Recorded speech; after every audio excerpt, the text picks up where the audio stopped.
Estamos aqui recebendo os Estúdios Global em Brasília, tendo a oportunidade de bater um bate-papo qualificado com o Carley Welter, diretor executivo da ANATC, Associação Nacional dos Transportadores de Carga. E aí, também, nos Estúdios Global, com o nosso chairman Alexandre Arnone, fundador do Instituto Global. Mais uma vez, tratando desse movimento, que é um movimento que trata a pauta mais falada, ou mais discutida no mundo hoje, que é o ESG, as boas práticas sociais, ambientais de governança. Então, no contexto do movimento ESG na prática, recebemos hoje essa grande autoridade, esse grande líder do assunto do transporte de cargas, nosso grande Carley. Muito obrigado, Carley. Obrigado, doutor. Obrigado, Alexandre, pelo espaço. É um prazer estar aqui conversando sobre um tema que não é novo, né? Mas em alguns segmentos aí da área produtiva, elas às vezes até é tabu, né? O pessoal tem até um pouco de receio de ver exatamente o que é isso, sendo que a maioria das empresas já faz alguma coisa na área aí de governança, de saúde, de segurança, e principalmente nessa área social aí que nós todos estamos envolvidos, né? É verdade. Doutor Alexandre, por gentileza. O ESG na questão do transporte é tido como tabu, como você estava falando, mas a gente não pode deixar esse universo restrito ao transporte, tá? Então é válido salientar que hoje o mercado, como um todo, tem um desconhecimento muito grande e o medo de falar, né, da sustentabilidade e do cumprimento do ESG. Todavia, nosso trabalho aqui do Instituto Global, junto com vocês, é desmistificar e fazer com que o empresariado e assim, o tomador de serviço entenda que é simples, né? Ele já cumpre, como você mesmo falou, só que ele não sabe metrificar. Então, esse vai ser o nosso trabalho aqui, com o início de um trabalho em conjunto. Nos bastidores hoje aqui do Instituto Global, nós fizemos ali discussão sobre um acordo de cooperação. Esse acordo de cooperação tem como objeto principal tratar da criação de um programa de certificação, trazendo as políticas e as diretrizes ESG para as empresas e toda a cadeia de fornecimento do transporte de cargas, ali voltado sobretudo ao agro. O que você pode falar um pouco sobre isso, essa novidade, essa grande iniciativa também que será em conjunto do Instituto Global com a ANATC? Isso é aquelas portas que se abrem, né? Por isso que eu agradeço o Instituto Global aqui, né, pela oportunidade da gente estar conversando com pessoas que realmente conseguem colocar ESG na prática, que a gente vê muita teoria, né? Greenwashing. Exato. E a teoria, às vezes, ou por muitas vezes, ela assusta as pessoas, principalmente o empresário. Né? O empresário está preocupado aí com 1 milhão de coisas, né? Contas a pagar, a economia. Isso, aí o empresário ele fica com muita coisa para fazer, muita atividade relacionada à sua atividade principal, né? E fica com um pouco de receio de se falar principalmente de ESG. Né? Falou assim, isso é uma coisa dos europeus, né? Isso é uma coisa que vai me trazer um custo. Né? Essa palavra é muito dita. Exato. Né? Falar quanto que isso vai me custar, será que eu vou ter retorno, né? Se eu investir em alguma coisa ESG? Pouco sabe ele que ele já faz muita coisa, só que ele não consegue medir isso, ele não consegue colocar isso de uma maneira que ele consiga dizer, isso aqui é ESG separadamente das minhas atividades principais, né? Eu faço dentro aqui algumas coisas, né? Então eu acho que esse convênio, né, esse acordo, né, a gente vai conseguir trazer o Instituto Global para dentro das empresas e mostrar, a poder apontar para elas o que elas já fazem e o que mais dá para fazer em termos de melhoria, né, nas questões de governança, nas questões sociais e ambientais. Importante salientar, só complementando já, que você praticamente abordou todo o contexto, que o Instituto Global ele não vem só trazer a questão do conceito. Porque, como você disse na sua fala, o que assusta? A teoria sem uma metodologia de prática, né? Como executar isso? Então, o Instituto Global traz algo que é importante a gente salientar aqui, que é uma metodologia desenvolvida em cima do que o Conselho Federal de Contabilidade criou, que é a norma brasileira de contabilidade T15, que é fazer com que tudo aquilo que você já faz seja colocado em forma de balanço socioambiental e você consiga apresentar o mercado com muito mais transparência. O que é importante? Como a sua associação hoje abrange grandes empresas, aquelas que são capital aberto, na sua cadeia, né, de stakeholders, tomadores e fornecedores, o que é o difícil? É ter a transparência. Então, somente com os relatórios fica um pouco limitado. Com o balanço, que é uma coisa assim um pouco mais completa, em cima de uma diretriz já criada, ficará melhor. E esse transportador, ele tem uma condição de ter a captação de recursos, tá? Porque o mercado hoje ele exige uma transparência. E somente ele falar não tem toda essa credibilidade. O seu relatório, né, que é exigido hoje, ele tem, lógico, a sua crença, a sua validade, a sua verdade.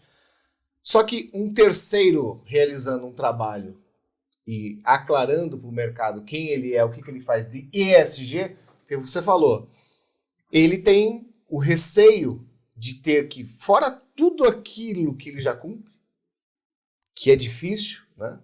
Nas nossas conversas foi dito, a margem é uma coisa mínima. Fora tudo aquilo, ainda vem trazer um navio de situações onde ele fala, eu não vou subir nesse navio porque eu vou afundar junto, né? Eu vou ter muita despesa, eu vou ficar numa situação que eu não vou conseguir cumprir, vou ficar com... Então, vamos desmistificar isso. Nosso convênio é para levar que a questão sustentabilidade, o cumprimento dos indicadores ESG vai ser muito positivo. Muito. A partir do momento que esse mercado começar a enxergar que ele já cumpre, que ele já tem as perspectivas de ESG, tudo se abre. E a hora que esse empresário enxergar que é muito mais simples do que ele imagina, sem custo, olha a palavra aqui, hein? Essa palavra é comprometedora. Né? Sem custo. Por que sem custo? Porque aí a gente tem toda uma metodologia aplicada, embarcada no nosso trabalho, que faz ele não gastar dinheiro com a empregabilidade da contratação do Instituto Global. Ferramentas estratégicas, soluções, serviços e produtos sustentáveis, voltado de fato para que o empresário faça ou realize a jornada ESG. Uma das questões que você falou que é interessante, mesmo as empresas que não são de capital aberto, né, dentro do nosso segmento, elas vêm buscando aí auditar seus balanços, né, mesmo porque há uma necessidade do nosso segmento de tomar muito crédito, né, e as entidades financeiras, aí, seja ela bancos ou fundos, né, elas têm uma visão diferente para as empresas que têm balanço auditado, mesmo não sendo capital aberto, porque já há uma preocupação em auditar os seus números, em mostrar que aqueles números são realmente reais e eles podem ser confiados, né? Então, isso é importante. Aí você tem um balanço aí de ESG, né? Um balanço social-ambiental junto, né? Para corroborar ainda mais com a prática que já é feita, né? Então, você está validando, né, aquilo que você já vem fazendo há algum tempo. É só aumentar a credibilidade. Exato. Né? Demonstrar o mercado. Porque você falou um ponto, eu falei só das capital aberto. Hoje quem mais sofre são os menores, as médias, né? Que são grandes, mas não são tão grandes para não ter capital aberto. Ou é uma opção, às vezes, né? Uma falta de estruturação. A gente também percebe isso, né? Que algumas empresas, elas Gestão familiar. Exato, a gente está seguindo. A gente está seguindo aí num caminho que se chegar nisso, né? Mas ainda a gente está no meio. Sim. Né? Mas essas questões de governança, elas estão cada vez mais importantes no nosso segmento. Até porque quando a margem é pequena, né, quando a margem é baixa, tem que buscar todos os caminhos. A necessidade de gestão aumenta. É isso aí. E quando nós falamos de ESG, falamos de balanço socioambiental, nós também estamos falando de atração de hoje de um novo capital, né? O capital da Agenda Verde. Isso. Fundo de investimentos estratégicos internacionais que terão um olhar, já estão tendo e terão ainda mais um olhar especial para as empresas que estão atentas a isso, sensíveis à causa social, que é o foco do grupo, é o foco também da própria questão da sigla ESG. Quando nós vemos ali o S no centro, é porque a partir do S você irradia toda essa dinâmica, atendendo o caminhoneiro, um olhar para a família do caminhoneiro, para a comunidade do caminhoneiro como um todo, de que maneira a empresa, como transportadora de carga, pode colaborar com o dia a dia, com as dores também do caminhoneiro, de todos os colaboradores da corporação. Então, realmente, o ESG, ele traz, sim, um olhar de investimento, ele traz um olhar de nova governança para a empresa, mas, sobretudo, um olhar social. Um olhar em que o colaborador caminhoneiro esteja no centro de todas as políticas. E esse é, na verdade, o grande foco das empresas associadas, né? Porque a gente trabalha muito com a parte de terceirização, né? Atendendo o caminhão migrante. Então, o caminhão que migra de região para atender safra, né? Principalmente no agronegócio. Então, safra no centro-oeste, safra no sudeste, no norte, no sul. Então, esse caminhoneiro está migrando, né? E a empresa associada, ela socializa o frete, né? Então, ela permite que uma pessoa que tenha um caminhão só, né? Que mora, às vezes, lá no Rio Grande do Sul, possa prestar serviço no Maranhão de transporte rodoviário para grandes players, através da gente, né? E lá também, localmente, as nossas equipes, a gente chama os nossos funcionários, os embarcadores lá, acabam se tornando a família desse caminhoneiro, né? Porque ele vai para lá, ele fica lá 1 mês, 2 meses, 3 meses até. Uma loucura, né? Exato. Então, ele acaba tornando esse nosso ramo, esse nosso segmento, o nosso círculo, né? Como uma parte da família dele. Então, se ele precisar de alguma coisa, precisa ir no banco, ele pede para a gente, né? Os nossos funcionários que levam, faz depósito, vai com ele fazer compra no mercado, né? Se precisar até correr atrás de peça, de pneu. Então, dá todo esse suporte que a gente já faz das mais longínquas regiões do Brasil, onde é que está basicamente a área de produção agrícola. Né? Uau, isso é muito interessante. Eu queria já pegar esse gancho, então, para que você demonstre para os nossos ouvintes, para todos que estão acompanhando esse grande conteúdo aqui, o que é um pouco esse setor. Muitas vezes as pessoas não conhecem o quanto é a pujança dos transportadores de carga, a importância disso para as cadeias de fornecimento, para o agro, mas também como a indústria como um todo. Os números, mais de 1.000 pontos de atendimento, né, 5 ou 6 mil funcionários, isso direto. Então, você pode falar um pouquinho sobre os números da pujança desse setor? O que a ANATC representa? O que você pode falar desse setor? Bom, hoje nós representamos aí transportador rodoviário de carga, né? O nosso associado ele é muito focado no agronegócio, né? A gente tem outras linhas, né? Mas o agronegócio brasileiro, ele tem uma característica única. Né? A gente tem uma produção no interior do Brasil, né? E a gente tem uma produção que é movimentada através do transporte rodoviário de carga. A nossa principal matriz de transporte é o transporte rodoviário de carga. A gente tem mais de 60% de uma maneira global, né? De uma maneira... essa câmara, essa mesa, essas cadeiras, né? Em algum momento subiu em algum caminhão para fazer a movimentação, o transporte, né? Mas dentro do agronegócio, a gente tem mais de 85% da movimentação de cargas feita por caminhões. né?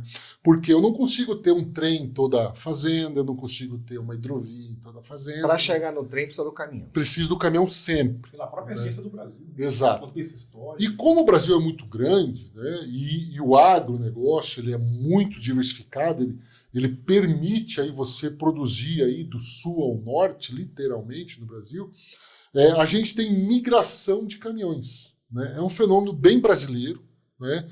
No agro, né? Em outros países têm isso em outros segmentos, mas no agro é brasileiro. Então, um caminhoneiro que está no Rio Grande do Sul, ele, por vezes, vai ao centro-oeste, né? Ou vai ao norte ou nordeste, né? Em momentos de safra. O que acontece no Brasil? A gente tem pouca capacidade de armazenamento. Né? Então, a gente tem mais ou menos 66% de capacidade de armazenamento. Quando a gente está colhendo, a gente não tem aonde guardar todo o produto. Então, a gente precisa movimentar rápido. Então, esse caminhoneiro de uma outra região ele é atraído pelos preços de frete. Né? Então, é o mercado, oferta e demanda. Eu tenho muito produto, preciso movimentar rápido, eu começo a subir os preços de frete para atrair esses caminhoneiros para essa região. Né? E o que o nosso associado está lá? Ele está lá para receber esse caminhoneiro, então ele consegue fazer toda a parte de documentação fiscal, toda a parte de seguro de mercadoria e também pagar o frete adiantado. Né?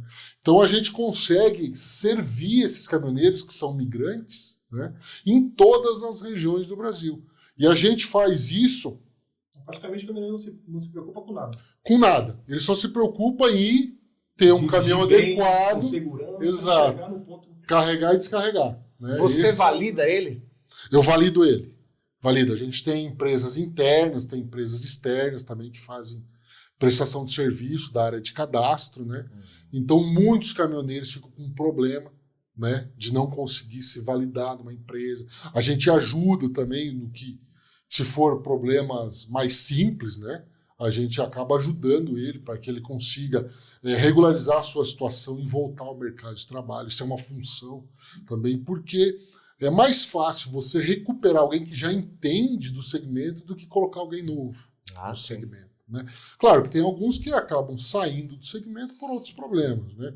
Mas quando são problemas simples, né, as transportadoras ajudam, elas auxiliam ele a fazer. E uma coisa é certa, né? Tem que nascer para ser caminhoneiro.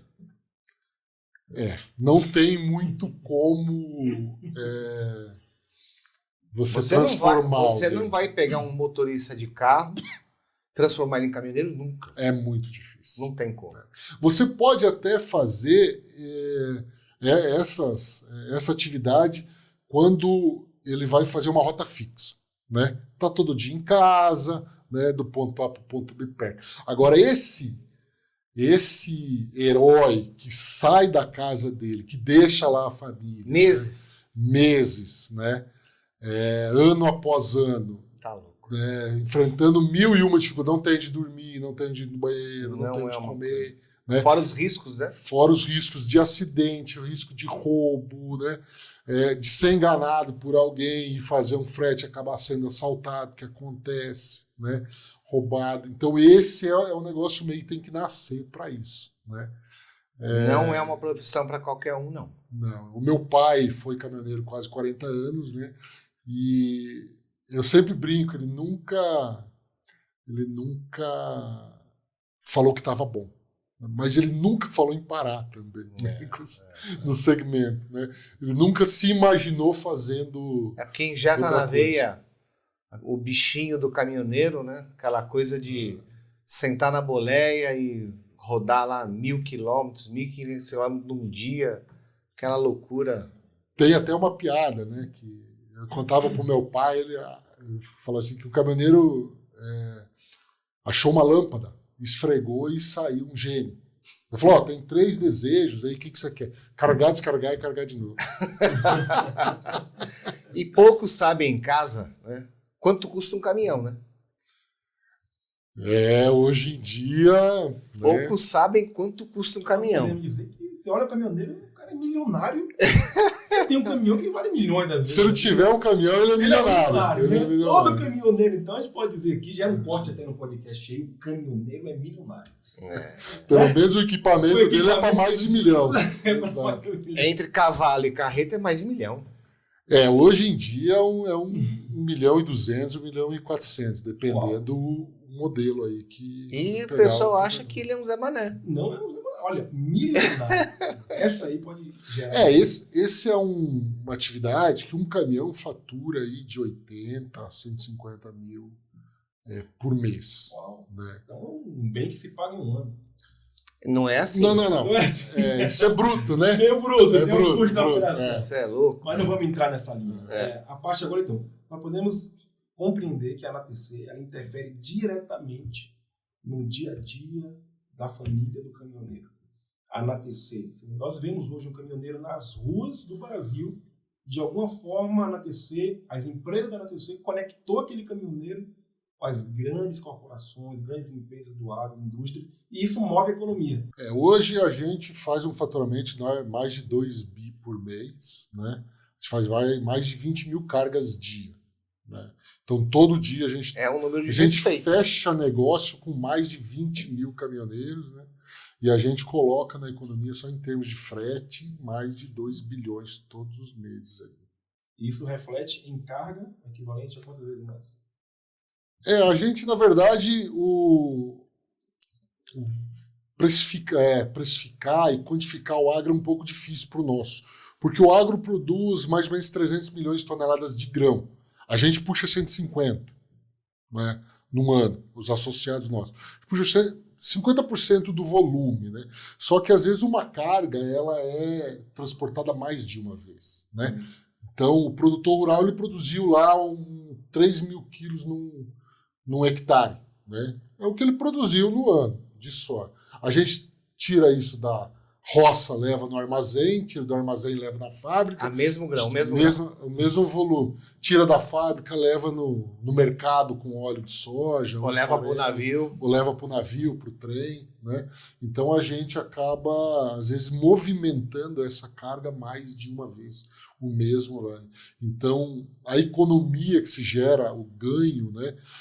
Valor agregado dentro do transporte rodoviário de carga, ele é bastante grande também, bastante interessante. Então, falamos do movimento ali de 2 a 3 milhões, de 2 a 3 bilhões por mês, nós estamos falando de 25 a 30 bilhões por ano só nesse setor representado pela ANATC. Isso, só nos associados.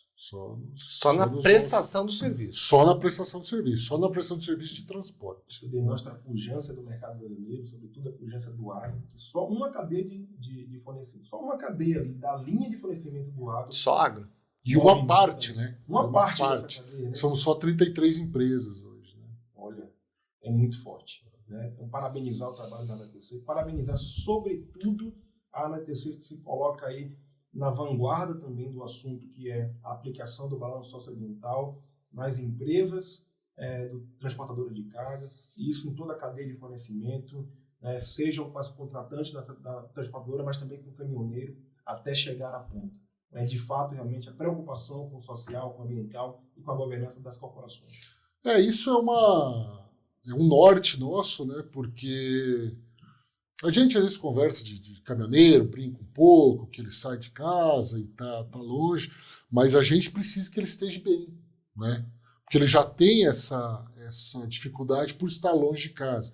Mas a gente precisa que ele tenha uma certa estrutura mínima, né, nos locais, para ele poder desempenhar o seu trabalho da melhor maneira possível. E ele está numa atividade de alto risco, né? O Brasil aí é líder em acidentes de trânsito, né? Então isso é uma coisa... de carga. E roubo de carga. Então a gente é uma coisa que a gente procura dar a melhor condição possível, né? E o ESG aí deve nos ajudar a melhorar isso ainda mais, né? Para que ele se sinta bem aonde ele está, com a atividade, senão daqui a pouco fica uma atividade de velhos, né? Isso aí. Que a gente não tem pouca renovação, e o Brasil ele não vai reduzir o transporte rodoviário, ele vai aumentar. Né? Por mais que outros modais venham aumentando, o agro continua crescendo, a necessidade mundial por alimento continua crescendo. Dificilmente vai existir uma malha férrea alcançando os campos.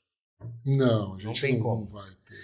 Então, de um jeito ou de outro, os locais onde é feito o armazenamento, até onde é produzido, isso aqui eternamente será rodoviário.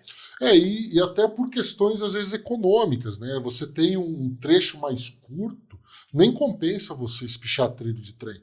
Né? O caminhão ele se vira bem em alguns trechos. Né? Então, mesmo economicamente, não é em todo lugar que é interessante você ter trem. Né? Você ter barcaças, né? Porque elas são fixas. Quando você tem um problema de produtividade em alguma região, né, esse modal fica parado. A gente não, a gente costuma falar, a gente levanta os eixos do caminhão e vai para outra região. Vai do Paraná, vai para o Mato Grosso, vai para o Nordeste. É um nômade. É um nômade. Né? E tem essa flexibilidade. Né? Aonde estiver precisando, né, a gente fez muitas ações na pandemia. Né? Por ser um modal que eu consigo pegar 2, 3, 5 caminhões e encostar numa fábrica de álcool em gel e levar lá no hospital, levar lá num posto de saúde, levar lá num barracão de distribuição. Né? Então, sem muita dificuldade de logística, eu consigo. A gente fala de logística porta a porta. E adequar. Adaptar e adequar. Exato. E eu consigo pegar lá do produtor e levar diretamente no consumidor, sem fazer transbordo. Né? A gente fez muito isso, os transportadores rodoviários tiveram muito essa função na pandemia, né? Quando você precisava ter o mínimo de gente possível, né, para fazer as movimentações, para você poder atender. A NTC faz um trabalho bastante importante na área social. Nota-se que, mesmo você tendo o seu cliente, né, o seu associado, a empresa, vocês hoje beneficiam aí uma cadeia que é um pouquinho desassistida, que é a questão do motorista, né? O caminhoneiro autônomo. Exato. Então é bacana de ver isso e é importante, a gente tem que parabenizar vocês porque o que está enraizado a nossa filosofia de trabalho dentro do acrônimo ESG é o S. Tá? A parte social ela tem uma importância aí que sobre os outros 2 pontos ambientais e governança, ela se sobressai total. Crucial, né? Sem o autônomo ser assistido, ele não consegue sobreviver. Perfeito. E a gente não existe, né? Você vê? E a gente não existe. Olha aí. Né? Exato. A gente tem essa total visão de que se não tivermos caminhões migrantes, se não tiver alguém que tenha coragem de deixar a sua casa aí, a gente não existe. Né? Porque o volume de frota que a gente tem dá para carregar num dia até às 9 horas da manhã. Né? Não dá para fazer esse volume todo. A gente necessita. O agro brasileiro, né, o modelo de transporte nosso, necessita de caminhoneiros migrantes, autônomos, empresas. É uma vida difícil, né? É uma vida difícil. 15, 30 dias fora de casa, sem ver a família, o filho e tudo mais. Exato. Perdendo aniversário, perdendo datas comemorativas. Muitas das vezes, em 12 meses, ele fica 1 ou 2 em casa. Se contar tudo, dias, exatamente. É uma vida de renúncia. De renúncia diária. Acho que até é um pouco desvalorizada demais, né, pela sociedade. Por quê? Poucos sabem, mas eu dirigi muitos anos caminhões. Né? E no período que eu estava ali à frente, né, não em boleia, porque eu nunca dirigi cavalo mecânico, eu sempre dirigi um caminhão toco, um Mercedes. Mas a falta de respeito que existe com a pessoa que dirige o caminhão é sobre-humana. Por quê? Porque você está com o carro é leve, né? Você muda de marcha a qualquer hora, o carro freia com muito mais disponibilidade. Agora, quando você está no caminhão, que você sabe que você precisa, para consumir menos combustível, você precisa levar esse caminhão de um jeito para que ele embale sem você ter que acelerar muito. E aí tem aquelas pessoas desassistidas, né, que tiraram carta por correspondência, que ela acha que o caminhoneiro às vezes está dando sinal de farol porque ele está com pressa. Aí sabe o que ele faz? Ele pisa no freio. Perde o embalo. Acabou. A hora que esse cara tiver que engatar a primeira marcha reduzida para subir quilômetros a 5 por hora, o consumo de combustível em alguns quilômetros que ele podia alcançar mais, ele não vai alcançar. E aí acontecem os acidentes. Por quê? Porque o cara fica nervoso E o cara freia, o caminhão passa em cima. Olha isso, como é importante, então, instituir uma política, começar um programa de certificação como esse, com pessoas que sentem a dor, já viveu, sabe do que está falando e reconhece a importância da cadeia de fornecimento. A fraqueza está no ensinamento do carro pequeno. O que dirige caminhão, ele sabe. É um profissional, né? Agora, o que tem o carro pequeno, ele não faz ideia o que é um ônibus e o que é um caminhão. Ele não sabe o perigo e o risco que ele está correndo de pisar nesse freio para achar que ele está... Não, esse bonitão aí, ele fala, vai ter que dirigir na minha velocidade, o limite aqui é 80 por hora. Ele não sabe o risco de vida, de morte que ele está correndo ali. Porque o caminhão não para não, cara. Precisa um espaço grande para você frear, entendeu?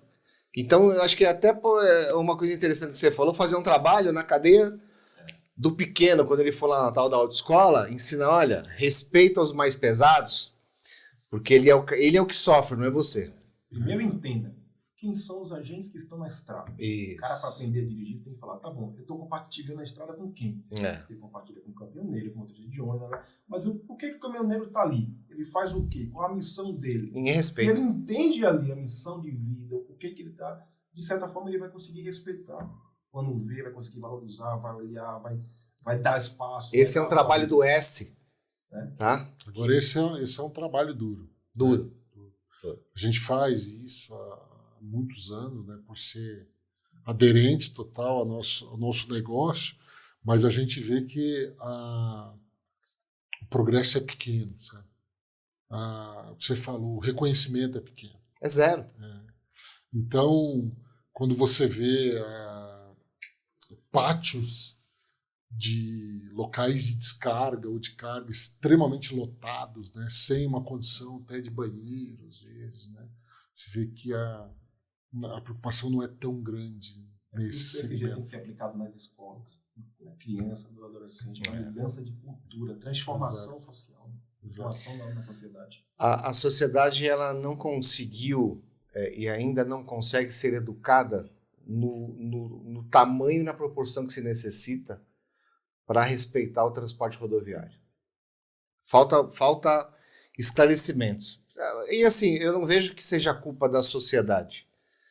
Eu vejo que é culpa das pessoas que vivenciam isso, né? Por exemplo, um Detran da vida, ele recebe tanto a pessoa que vai se habilitar em caminhão, quanto em ônibus, né? E quanto a questão do carro. Se ela sabe que aquela figura tem ali um ponto negativo, né? Que ponto negativo? É a falta de entendimento daquele rapazinho que está tirando a carta, de falar, meu querido, vai ter aqui dentro da sua escola, né, do seu treinamento, uma simulação onde a gente vai mostrar fotografias de caminhões que passaram em cima de automóveis por displicência do motorista. Eu vivenciei isso na BR-116, um caminhão passou em cima e assim, a gente não sabia onde estava o carro. E o motorista, desesperado ali, falou, não, ele freou no meio do caminho. Eu freiei, mas o caminhão passou em cima e o carro estava preso nos 2 gestos traseiros. Caramba! Então, é aquela coisa, se você não respeita pela essência do trabalho do caminhoneiro, respeite pelo amor à sua vida. É isso aí. Exato. Se não é por um lado, vai por outro. Mas esse é o ponto, eles não sabem o risco que é. Mas, Carley, a proposta do podcast aqui é dinâmico, é um podcast mais rápido, justamente a linguagem da internet. Então, eu queria agradecer a confiança, a parceria, a oportunidade de construirmos algo que vai impactar de fato todo o Brasil e o mundo.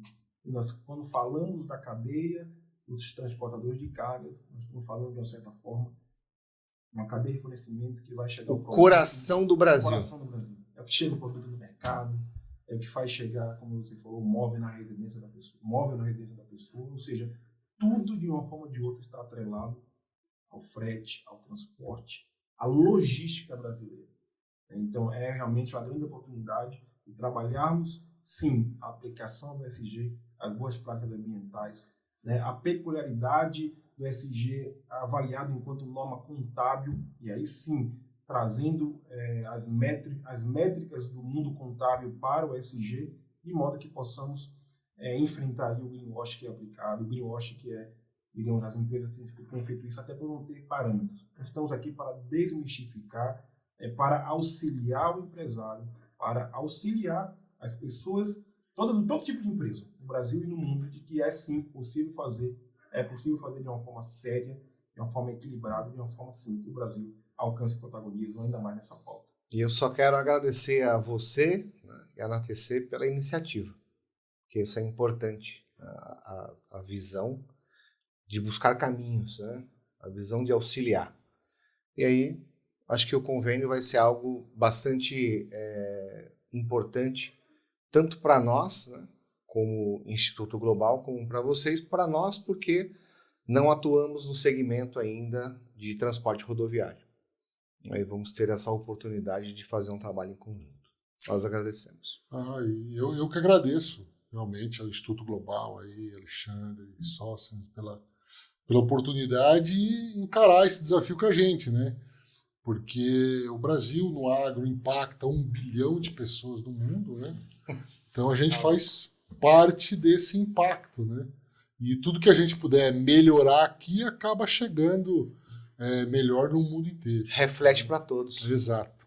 Mas obrigado mesmo e a gente está à disposição e vamos começar um trabalho para metrificar isso aí e onde a gente não estiver tão adequado, nos adequarmos. É isso aí. Parabéns.